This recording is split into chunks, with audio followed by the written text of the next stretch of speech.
ভাই বোন যখন একসাথে কথা বলে তখন আল্লাহ তাআলা বলেন এই সময়টাকে থামিয়ে দাও। আমি খুব অবাক হয়েছিলাম এই হাদিসটা শুনে। আচ্ছা, ভাই বোন কথা বললে ফেরেশতাদেরকে আল্লাহ কেন সময় থামিয়ে দেওয়ার কথা বলল? পরে যখন ডিটেইল জানলাম তখন খুব কষ্ট লাগলো। ডিটেইলটা ঠিক এরকম ছিল। ভাই বোনের সাথে এই পৃথিবীর পরে আর কখনোই দেখা হবে না। হাসরের ময়দানে না, আখিরাতে না, কিয়ামতের পরে না, জান্নাতে না, জাহান্নামে না, কোথাও না। বাবা মার সাথে দেখা হওয়ার সম্ভাবনা আছে, স্বামী স্ত্রীর সাথেও দেখা হওয়ার সম্ভাবনা আছে, ছেলে মেয়ের সাথেও দেখা হওয়ার সম্ভাবনা আছে, কিন্তু ভাই বোনের সাথে সম্পর্ক শুধুমাত্র এই পৃথিবী পর্যন্তই। তখন এত খারাপ লাগলো ব্যাপারটা জেনে যে আমার যে বোন আছে অথবা আমার যে ভাই আছে তার সাথে আমার আর কখনোই দেখা হবে না এই পৃথিবীর পরে।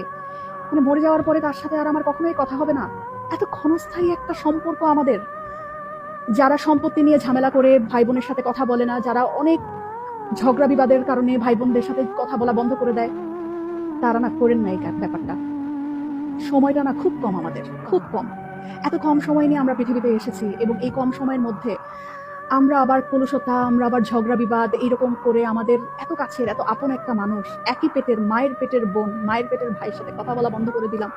এই মানুষগুলোর সাথে তো আমাদের আর পৃথিবীর পরে দেখাও হবে না, কথা হবে না। কি দরকার মনে এত কষ্ট রেখে? ভুলে যাই না সব, ভুলে যাই। অল্প একটু সময়ের ব্যবধান, তারপরে সব নাই, শেষ।